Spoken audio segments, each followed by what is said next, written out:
শিবির welfare politics করতেছে, আমরা এর সাথে একমত নেই। 10 মিনিট একটা আন্দোলন খেলি আর কি। ঢাকা বিশ্ববিদ্যালয় স্টিলের খাট দেওয়া হবে কেন? এটা কি এতিমখানা নাকি? শিক্ষার্থীরা দিনের পর দিন ফ্লোরে ঘুমাচ্ছে, ছারপোকার কামড় খাইতেছে, তখন আপনার কোনো কথা নাই। যখন শিক্ষার্থীর একটু ভালো থাকার ব্যবস্থা করা হয়েছে, তখন এমনি আপনি কথা বলা শুরু করেছেন। যে পেনাল কোডে যে রাষ্ট্রদ্রোহিতার যে সংজ্ঞা দেওয়া আছে, এখানে কি বলা আছে?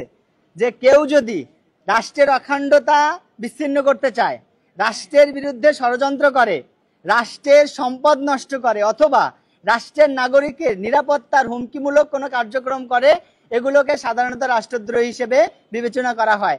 আমরা আসলে এই কোনো একটা গ্রাউন্ডে আমাদের কার্যক্রম পড়ছে কিনা, বা আমাদের কোনো কাজ পেনাল কোডের অথবা সেডিশনের যে কোনো একটা বিষয়ের সাথে সম্পর্ক আছে কিনা, যদি থাকে তাহলে এটা রাষ্ট্রদ্রোহিতা, আর যদি না থাকে তাহলে এটা কখনোই রাষ্ট্রদ্রোহিতা না, বরং শিক্ষার্থীদের কল্যাণের জন্য উদ্যোগগুলো গ্রহণ করা।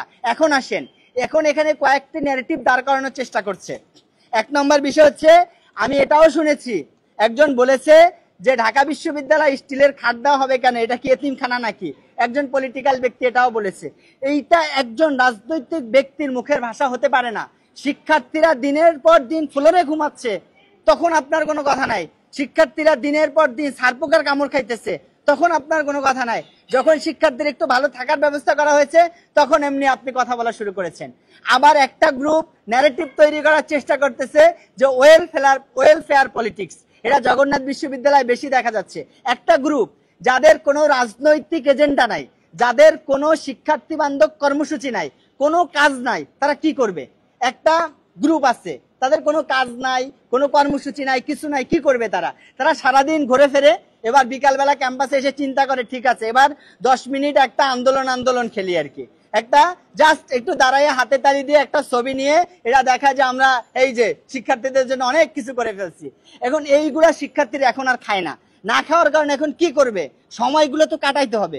এখন তারা ফেসবুকে লেখালেখি শুরু করছে যে শিবির ওয়েলফেয়ার পলিটিক্স করতেছে, আমরা এর সাথে একমত নেই, এটা অমুক, এটা খারাপ, এটা অমুক, মানে কাজ নাই, কি করবে? আমি তাদের কাছে আপনাদের মাধ্যমে বিনীতভাবে অনুরোধ করতেছি, ভাই আপনাদের যদি কোনো কর্মসূচি খুঁজে না পান, আপনারা যদি কোনো কাজ বের করতে না পারেন, আমাদের কাছে আসেন, বসেন, সময় নেন, আমরা আপনাদের কর্মসূচি ঠিক করে দেব এবং আপনাদের কর্মসূচি বাস্তবায়নে আমরা সর্বোচ্চ সহযোগিতা করব ইনশাল্লাহ। আমরা চাই সবাই মিলে এই ক্যাম্পাসকে একটি নিরাপদ, শিক্ষার্থী বান্ধব, শিক্ষার্থীদের সুযোগ সুবিধা সম্বলিত একটা সুন্দর ক্যাম্পাস গড়তে। রেশারেশি, হানাহানি, মারামারি, পরনিন্দা, গীবত, চর্চা, কানাকানি, ফিসফিসানি, চগলগুড়ি, একঘেয়েমি, এই বিষয়গুলোর ভিতরে আমরা যেতে চাই না। আমাদের টার্গেট হলো সহানুভূতি, আমাদের টার্গেট হলো সহযোগিতা, সহাবস্থান, নিরাপদ ক্যাম্পাস প্রতিষ্ঠা করা, এবং আমরা এই কাজে আপনাদের সকলের সদয় পরামর্শ প্রত্যাশা করছি।